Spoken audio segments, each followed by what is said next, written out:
July 16th marks the one-year anniversary of the nationwide launch of the 988 crisis line across the United States. In California, AB 988 was the legislation that was instrumental in making sure that the number got launched and implemented correctly. The Steinberg Institute was a proud sponsor of that legislation, and Tara Gamboa Eastman is our resident 988 expert, so we wanted to check in with her on this one-year anniversary to get a sense of where things stand 1 year after the launch. A lot of hoopla around the launch itself. Tell me a little bit about the response in California.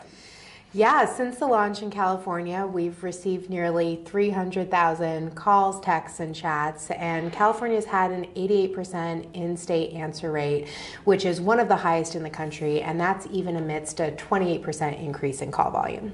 Obviously, 988, a heck of a lot easier to remember than the 1-800 number previously. How does that compare to previous years? Yeah, nationally there's been an increase in call volume. There's been approximately 470,000 calls to the Lifeline across the country.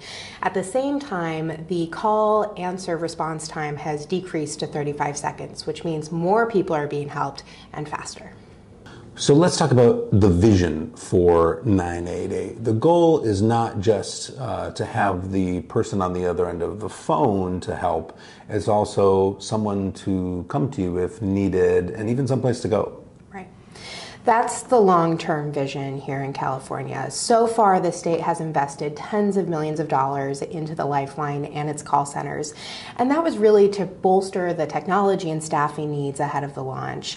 But what's next is really phase 2, and that's connecting those callers to in-person mobile crisis teams and crisis stabilization centers. It is worth noting that most of the calls will be handled entirely by the counselor over the phone, and very few of them will need an in-person response. Obviously ambitious, lots of moving parts, lots of agencies involved. What is the timeline? Outlined in the bill is a deadline of 2030 to implement the 988 system fully, with steps along the way to increase access to care for people across the state. Over the next year, the California Health and Human Services Agency and its partners are going to be undertaking a year-long planning effort to set those benchmarks and to get ready for the full rollout of 988.